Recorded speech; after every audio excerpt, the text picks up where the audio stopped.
Are you stuck? How about unhappy?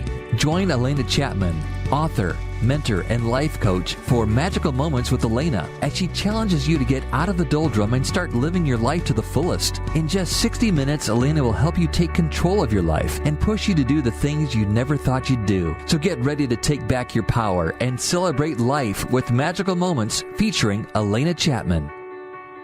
Welcome to Magical Moments, and I'm your host, Alena Chapman, and we are going to have so much ease and betterment for you, these nuggets and these wonderful things today. I'm very, very excited about today.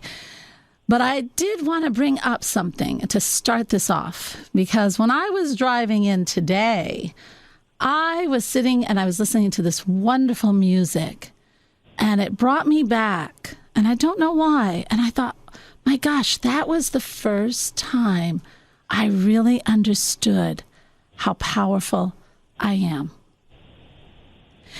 And I thought, I got to tell people this story because, okay, it was probably the very worst day of my life. It was the first time in my life that I felt hopeless. Almost hopeless, because everything was crashing down. And my family was going through a lot. At that time, we were suffering from attacks of some sort. And I won't go into all the yucky stuff, but it was so much at once. And I'm a strong person. But I'll tell you what, that day was awful. And so when things get awful, I get into my car. I love driving. You know that. I told you that before. I love that feeling of moving and not doing anything. Voila, that's the car. So I get into the car and I drive, and I'm just putting on music in that car and I'm letting it drive me.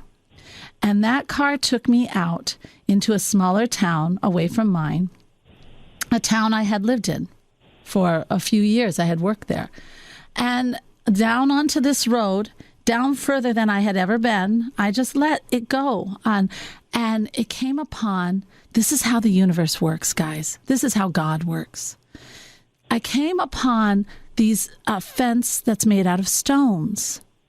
Now, if you know anything about me, I love stone fences. I love that rustic feel, that comfort, the trees.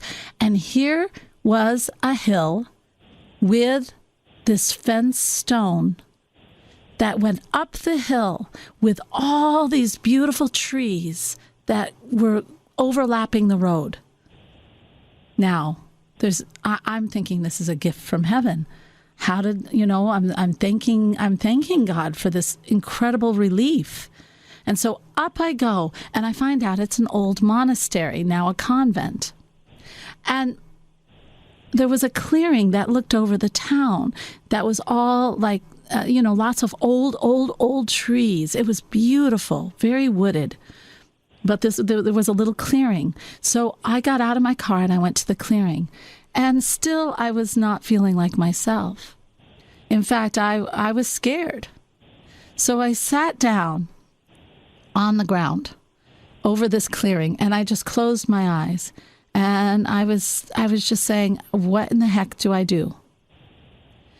And when I closed my eyes and I got really quiet and I just allowed myself, kind of like going into a meditation, semi-meditation, all of a sudden, I felt like the trees were leaning in. There was a slight breeze that all of a sudden picked up. And I felt, I'm honest, I'm not kidding, and I'm not making this stuff up. I felt the trees leaning in on me. And I thought that was so weird that I opened my eyes to look. And then above me, I heard this hawk. And this hawk is circling right above me, not going anywhere else, right above me. And when I looked down at the ground, this is what's really fascinating. All around me, there are these little insects, but they're going around me clockwise. It's like a little parade, a parade of insects going around me, but none of them getting on me. And that's when it hit me. Oh my gosh, I'm not alone. I don't have to face this struggle alone. I don't have to come up with all the answers by myself. I am not alone. They say that God is omnipresent, that source, whatever you like to call God, I call God my beloved. My beloved is omnipresent and comes alive in everything. Every leaf on the tree, every blade of grass, every drop of water, every breath we breathe. We are not alone. And because of that, we are bigger and more powerful in love than we could ever, ever understand. So I don't know why that story came to me today. I feel like there is somebody out there who needs to hear that. And because it came to me like a shot when I was listening to my music. And I thought, you know what? You got to know it. You have so much surrounding you in every breath you breathe. Find a place, close your eyes, and feel it. And know you are not alone, my dear. You are not alone.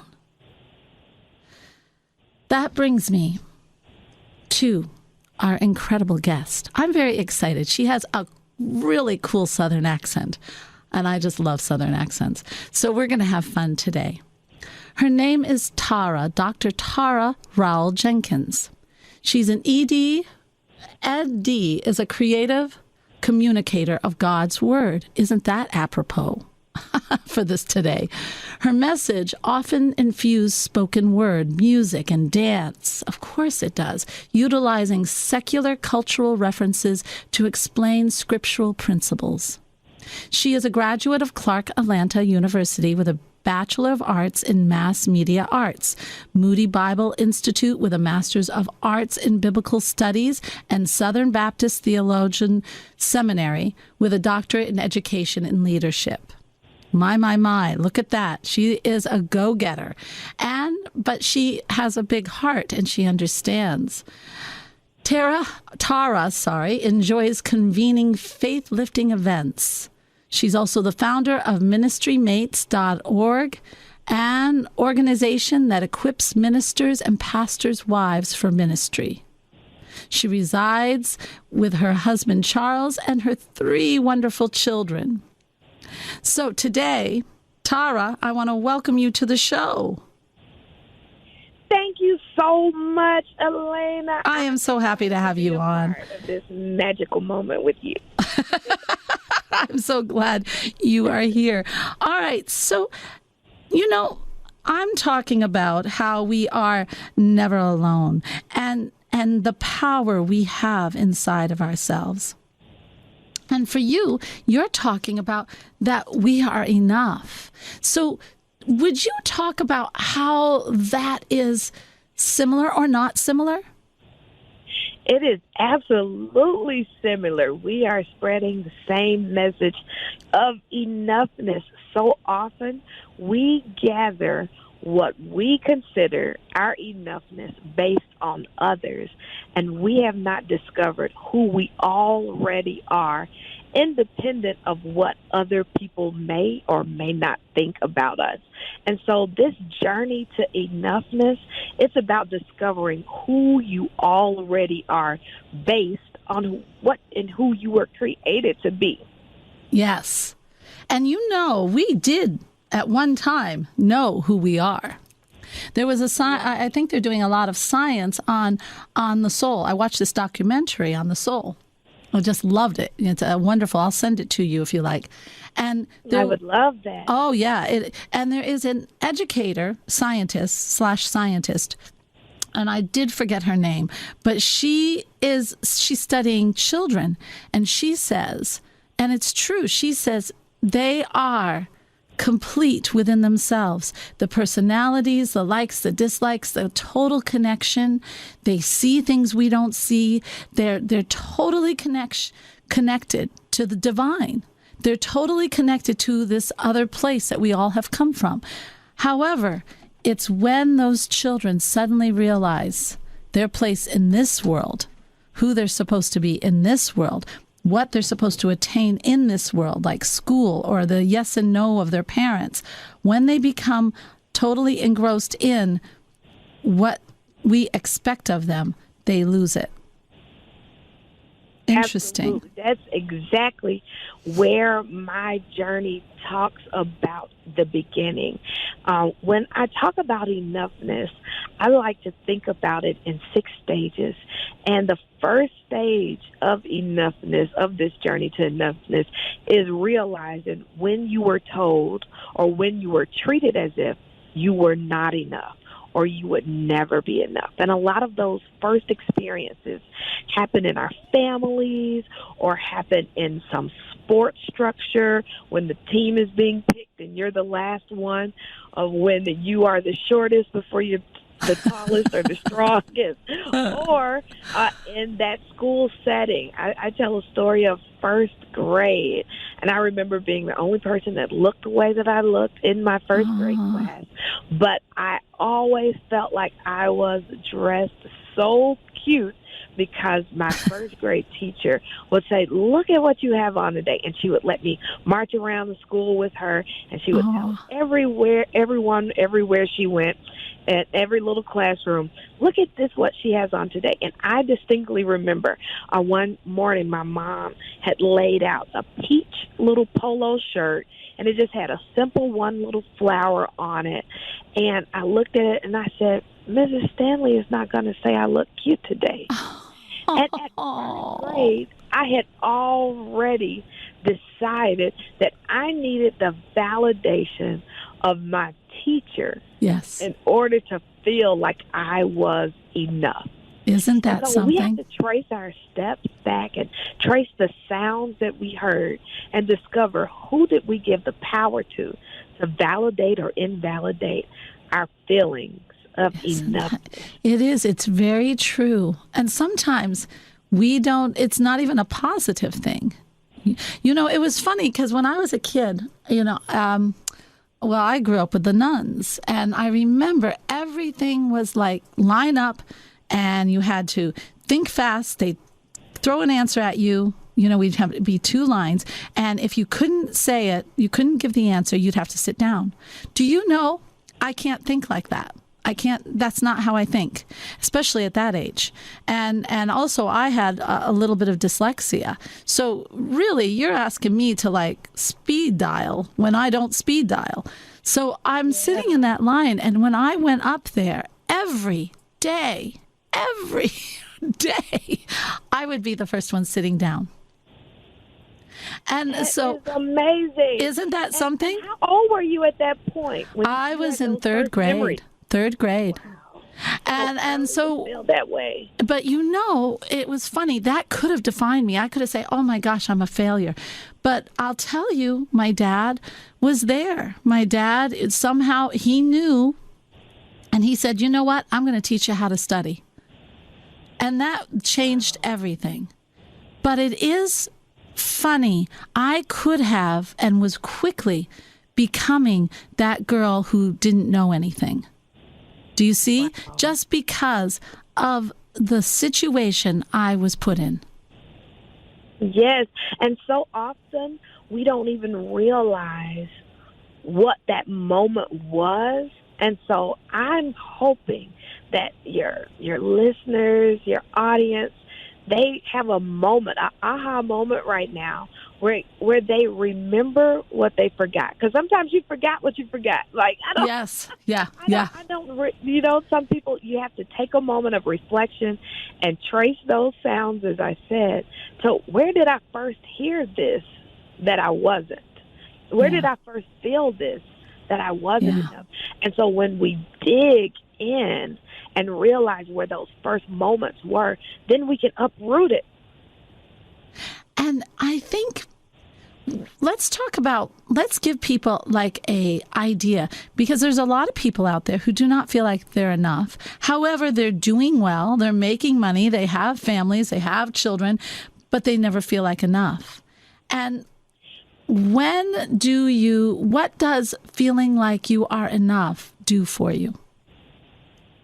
So when we think about enoughness is knowing completely who you are in every moment, independent of anyone else's opinion of you that is around you. Because we will always be surrounded with different types of people who think of success differently, who define success differently. And so if we are basing our feelings of enoughness based on the people around us, it's like staying in neutral in a car. You can run out of gas in neutral and not go anywhere.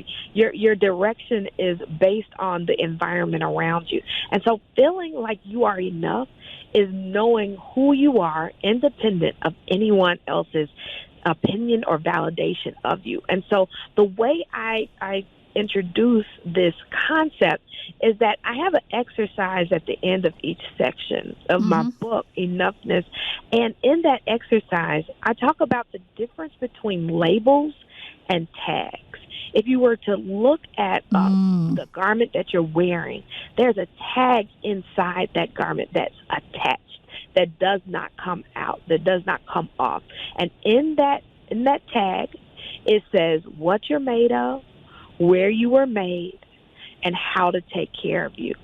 But throughout our lives, we often don't live according to that tag that's in us.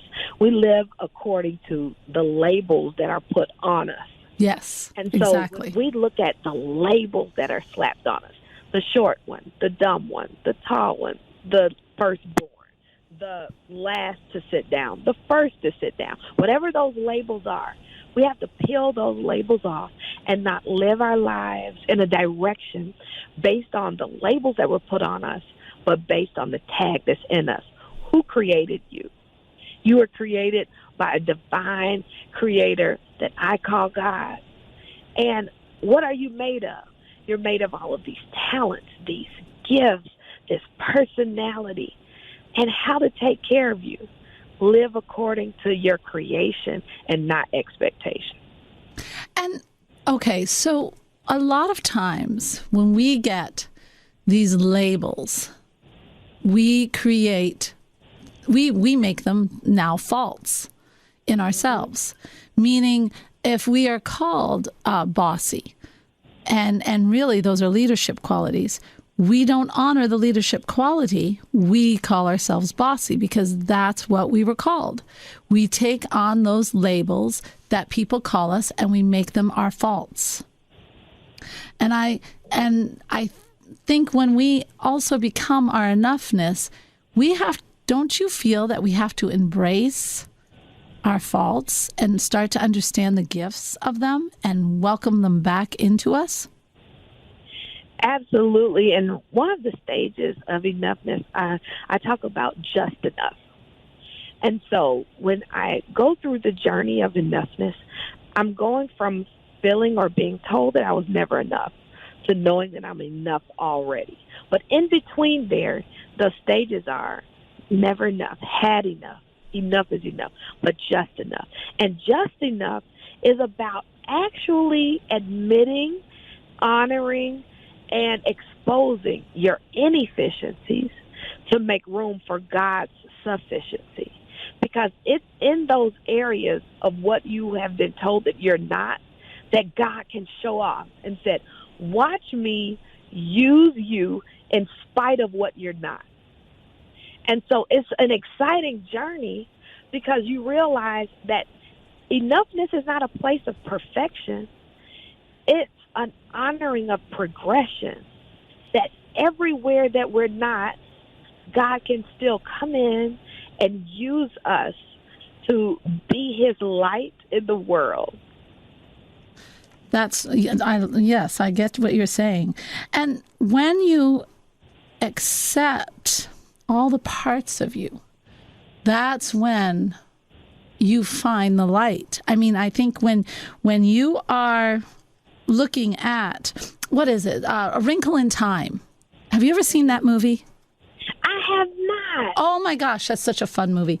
Anyway, A Wrinkle in Time. My boys, I have 3 boys. They love the book. I thought Oprah was fantastic in that movie. So anyway, when they're sending the girl and she's going off into the darkness, the dark land to find her brother and her father, one of the guides says, "I give you the gift of your faults." And she looks at her and says, "Why would you give me those?" And she said, "Because they're going to help you in the end." And I think when we do look at our faults and we say, "Oh my gosh, I am enough. But these things that I've always been told is this way are truly gifts." And when we look at it that way, that's when our power, I think that's when we can open to all that wonderful light that is shining through us, because we're not blocking it with our thoughts that we are deficient because of what people have labeled us. Does that make sense? Absolutely. I often say shine and shine bright like a diamond. And most of the diamonds that the people I serve have are not flawless diamonds. But the way that they shine is through the different colorations and through the different flaws. Uh-huh. And the way the light hits the flaws gives even greater color and greater definition than what could be deemed flawless. A lot of times, the biggest competition to a true diamond, with its flaws and all, is the cubic zirconia that has less value, but it appears flawless. But that flawlessness is actually a false narrative. True. And so we have to accept the discoloration. We have to accept the broken pieces. Oh, sure you do. We have those are gifts. But aren't they gifts? Us together. Yeah, and we're used greatest through our acknowledgement of our imperfections. Right. Our imperfections are our gifts. And I think that when we look at them in that way, they then do shine. And, oh my gosh, they bloom. I think it's in realizing our own, it's opening ourselves. It's opening the pathway all the way so that you can be guided. Am I right? Yes.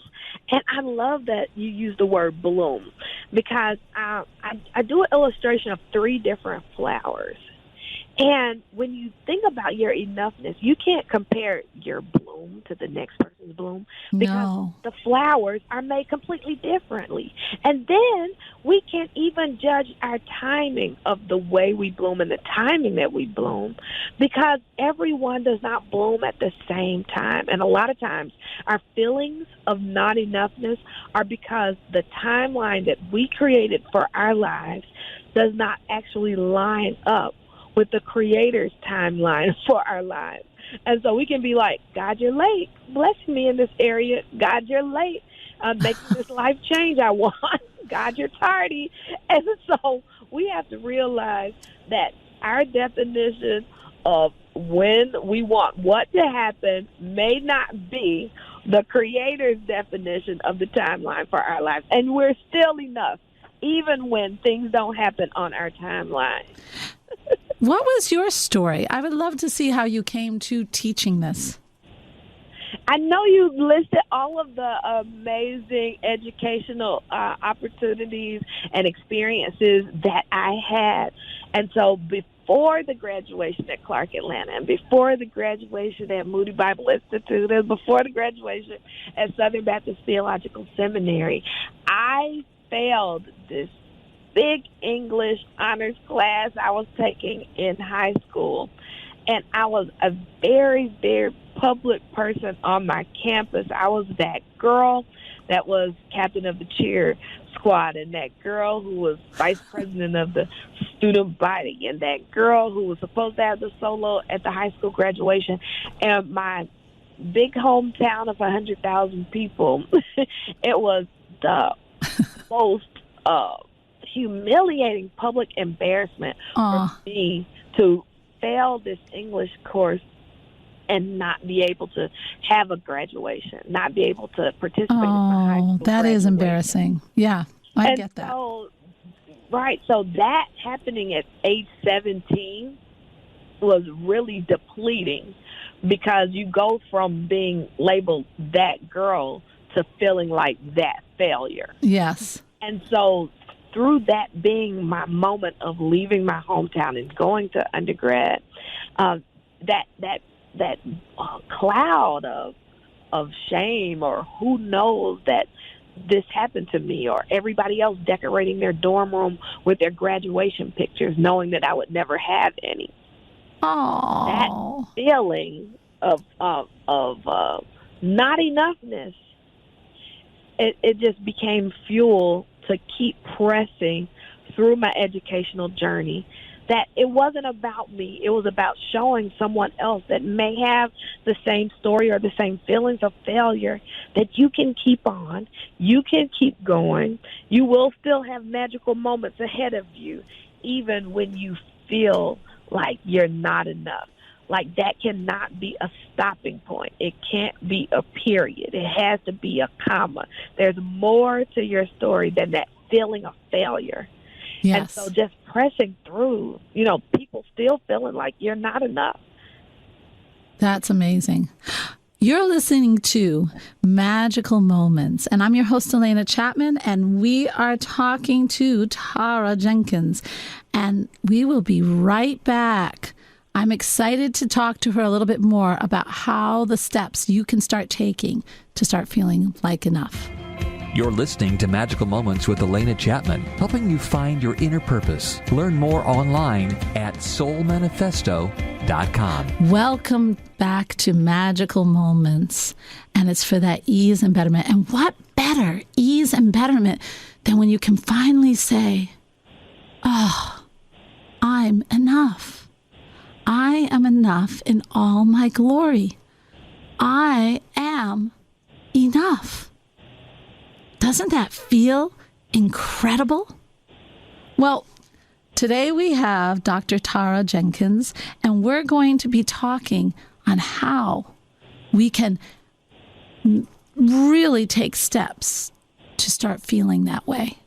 And Tara, I love your story. And I love, now, when you were going through, you were showing others. We were just talking about what set you on this journey. And oh my gosh, my dear, I understand. I mean, I can't imagine, because I was one of those girls that, if I had failed a class and couldn't graduate with my group, that would have hit me hard.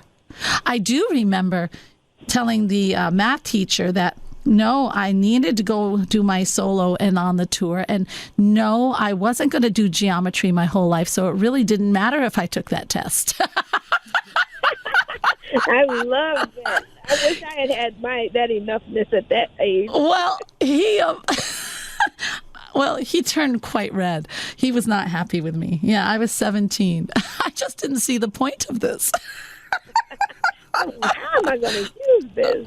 But anyway, I could see how failing and not being able to graduate would be such a heavy load. But when you were talking about how you were pressing on, it was still almost to prove to others that you can do this. When did you come and you say, okay, you know what? It's me inside. Of course I'm going to press on, because why wouldn't I press on? I can do it. When did you get that feeling that you are enough? It's a constant journey. And as I talked about labels and tags, peeling off the labels that other people have put on me is a daily peel. Because some labels, you peel them off, but there's a little residue under it. And you're like, I think I need to scrub this little area a little more. Yeah. because I'm still kind of seeking validation in some areas. But I would say through moving into different cities, each time, each move, there's a little bit more of enoughness that rises up in me on my own journey. And so, as I mentioned, my educational journey was in a small town in Tennessee of about 100,000 people, and then I immediately went to undergrad after summer school, retaking that class. And so now I'm in what I thought was the biggest city of Atlanta. And so I had these doubts. Am I only talented and a bright light in a small town? Am I still worthy to shine even in bigger settings with other people from bigger cities?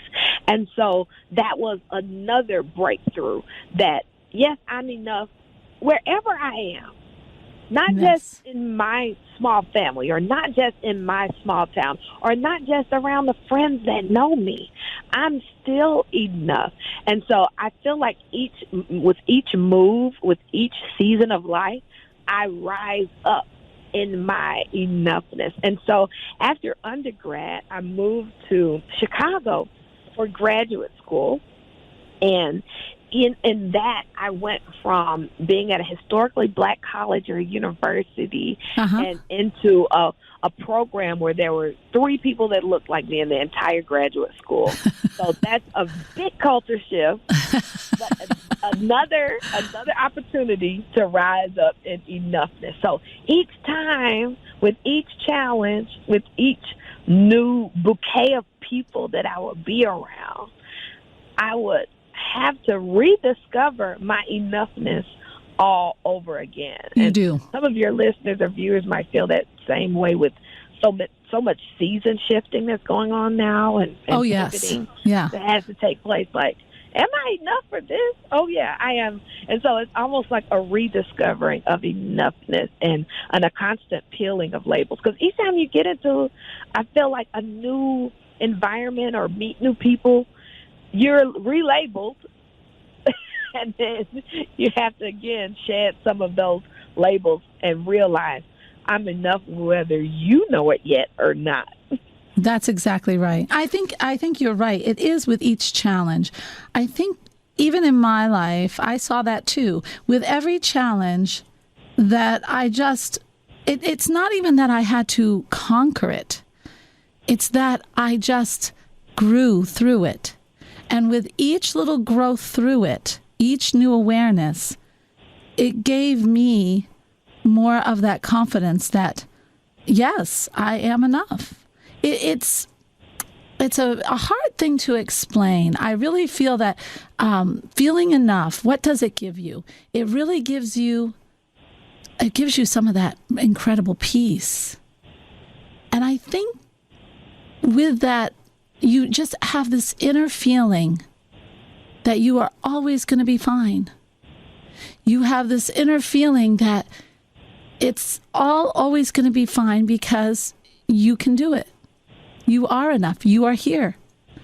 And absolutely. And why wouldn't you be enough? You know?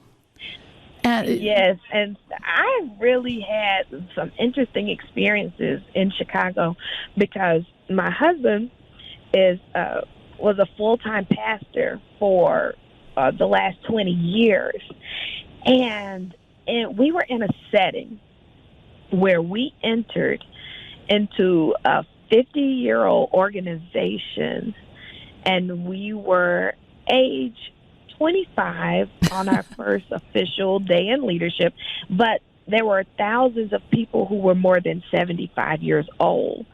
And here comes a new breath of fresh air. So most of the people that we were leading were old enough to be our grandparents. Yes. How fun. And so many of them had ideas of what I should be doing. Of course. How I should be dressing. Of course. How I should be speaking. How I should be serving. And that was another breakthrough of enoughness that I had to rise in because each of us were created with a set of gifts, a set of talents, and a personality. what I call a gift mix. And I, in every area of my life, have decided to do what I'm created to do, not what I'm expected to do. And I feel that living fully in your enoughness is when you do what you were created to do. And so I love dance. And so whatever opportunity I have to share, to speak, to communicate, I'm going to infuse dance. Now, I don't know if that was what was expected of me, but I have to live my life according to creation, not expectation. And that's when you know if you're living in enoughness, like when you're doing what you're created to do. I didn't create what things would jump on the inside of me. I didn't create what gifts would be on the inside of me. God created me. And he did not create any of us empty. He created all of us with enough of what we need to serve who we're called to serve, to do what we're created to do.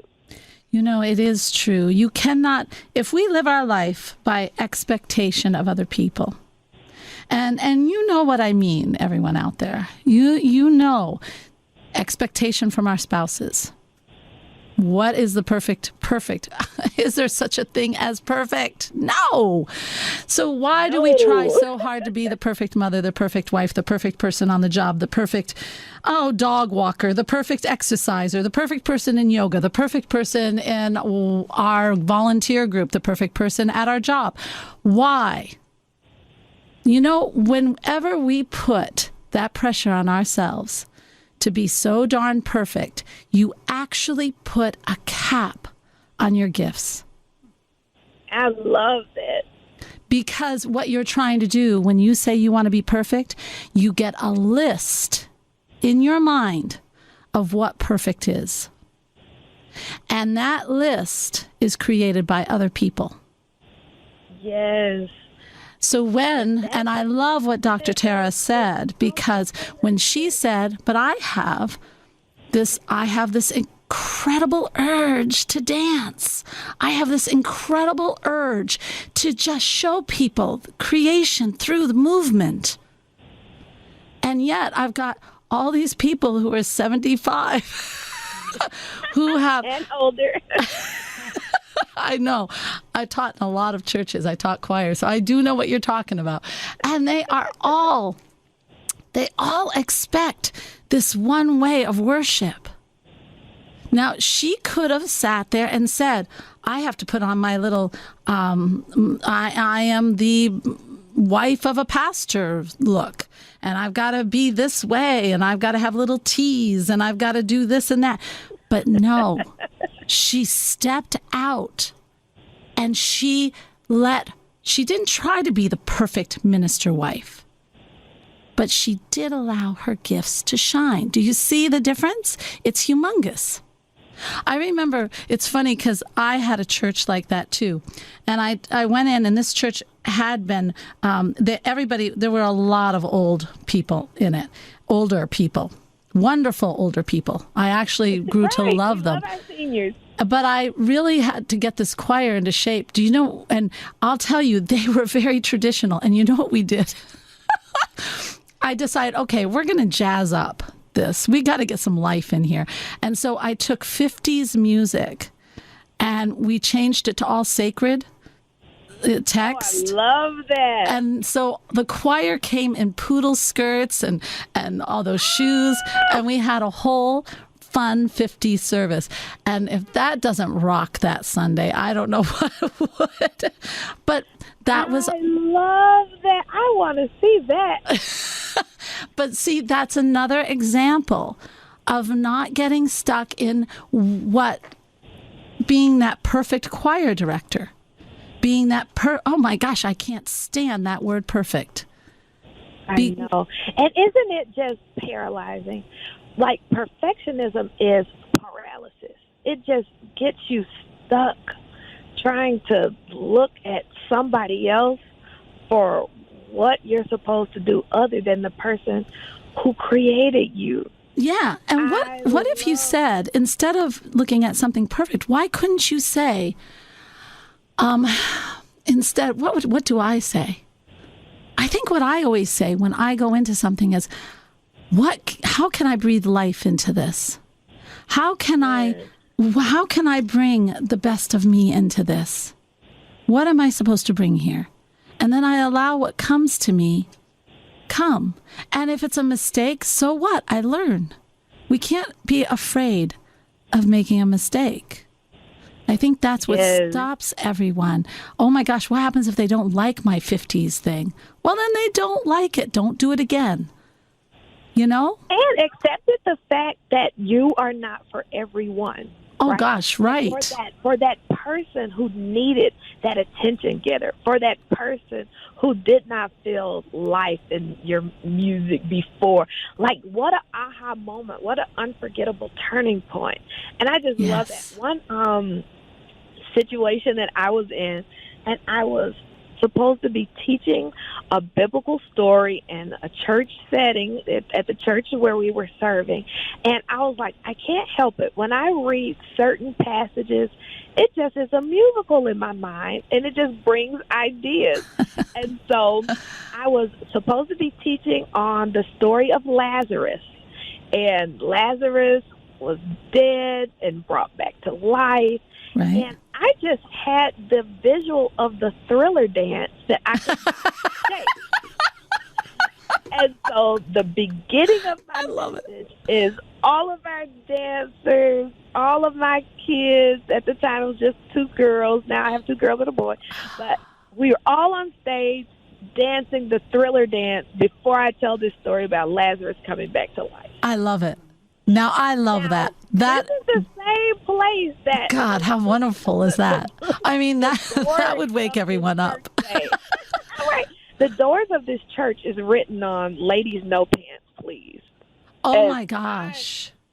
On stage, in pants, doing the Thriller dance. And so it's just one of those things. It's like, I have this idea. I feel like I'm supposed to do it. And somebody was reached because of that uncommon expectation being it's just doing what you feel like you are supposed to do in a moment. It's allowing yourself, like I said, it's saying to yourself, I have gifts to bring, and allowing the guidance to work through you. You will always bring something forward that touches someone's heart. And isn't that what we're all about? Helping each other to evolve. Now you talk about 6 stages of enoughness. Now, what are some of the things that people can do? Can you give them some steps to start to accept themselves as enough? Absolutely. And so in the 6 stages of enoughness, the first stage is that never enough I mentioned.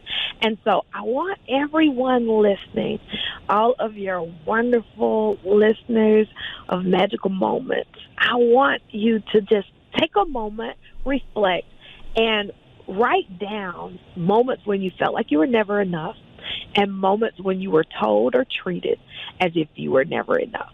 And so we know what the root is.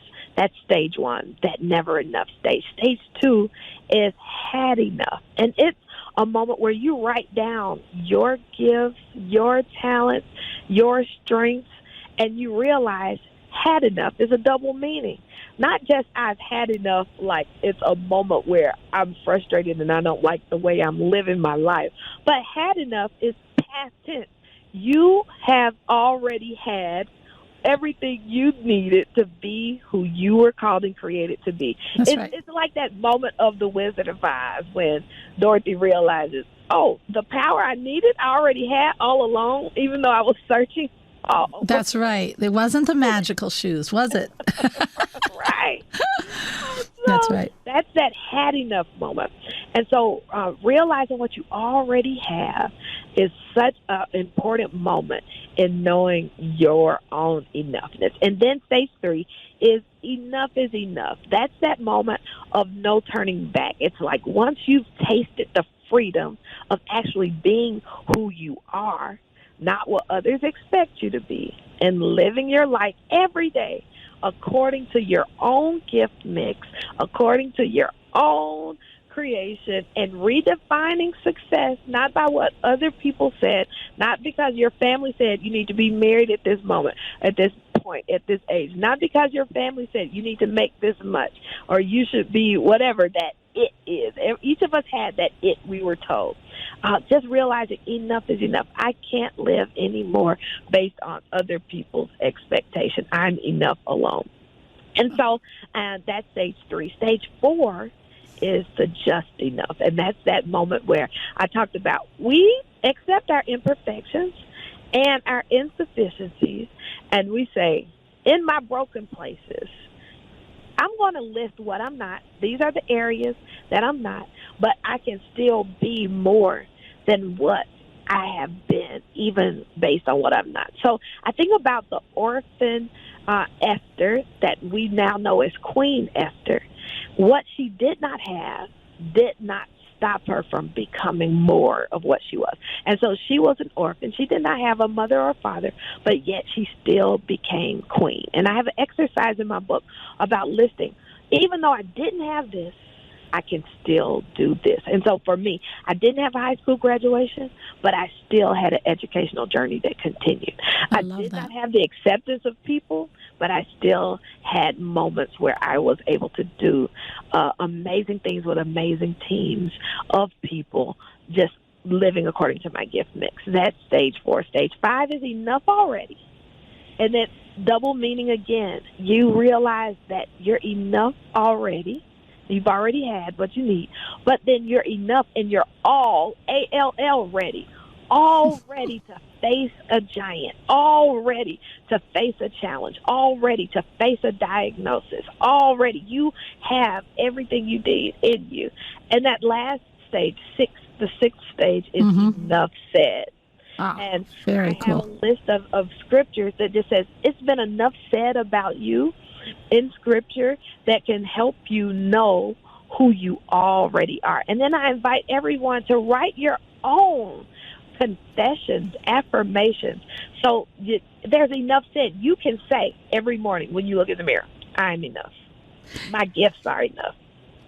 You know, I learned from the Tao a cool exercise I'll share with everyone because it helps you to get started. When you make that list of all the things that you have not, that you haven't felt enough.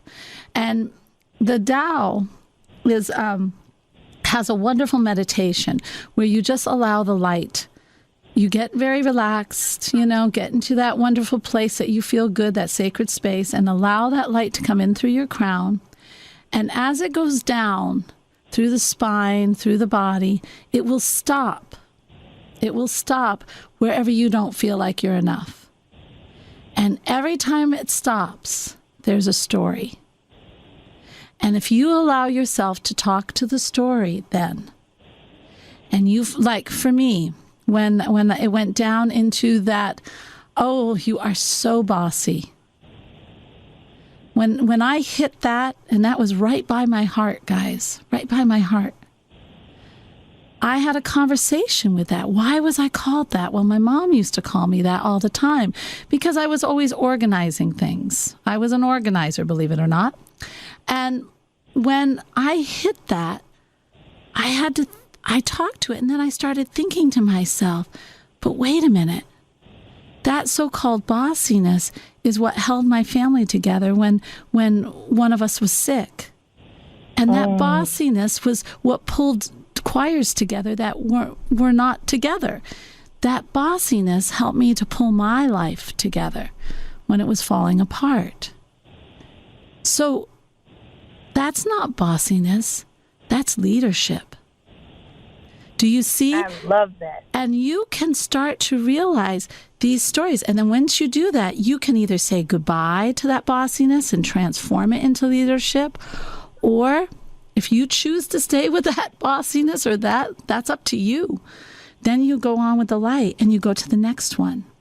This is it's a really nice, peaceful way to talk to it and just be gentle with yourself, And in the gentleness, everything will be revealed. And then you can decide what you want to do with it. I love that. That is one of my most favorite exercises. I had to share it. But I love that too. That's a lot of times I love that thing that you've been called or labeled. It just needs to be reframed and reworded to be the positive aspect. And a lot of times our weaknesses are strength. Our weaknesses are our strength. Well, then, they were never weaknesses to begin with. And that's what they are, the gifts. They are the gifts. So how can people find out more about you? On Instagram, Dr. Tara Jenkins. On Facebook, Dr. Tara Jenkins. On Twitter, Dr. Tara Jenkins. And for the book, you can find it on Amazon, Enoughness, The Journey to Discovering Who You Already Are. Love that. Also at TaraJenkinsOnline.com. Thank you. Love that. Love that. Time. This conversation has enriched me. Well, it's enriched me too. Thank you so much. You're going to send me of what you've taught me today. Yes. Well, I think we taught each other. Thank you. That's a nice compliment. And for everyone out there, don't forget, there is, if you like these little exercises and meditations and just ways to do some introspection, or my gosh, guys, in this time, and is Corona ever going to end? I want it to end now. I've had enough. I keep forgetting my mask in the car. I keep having to go back and get it. So, I'm all for the mask. I'm not against. I'm not on a protest. No, guys, I just forget. And I'm just sick of it all, I have to say. But what do I do so that I don't go crazy? So that I don't get caught up in all that negativity, so that I can feel that peace inside, so that I can be that wonderful shade tree that people want to sit under, as James Allen said in his book, As a Man Thinketh. I do the meditations, and meditation is not hard.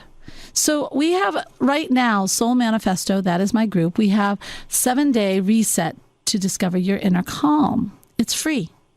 It's my service to everybody who is having that nutsy feeling in this coronavirus time, or this nutsy feeling because of whatever.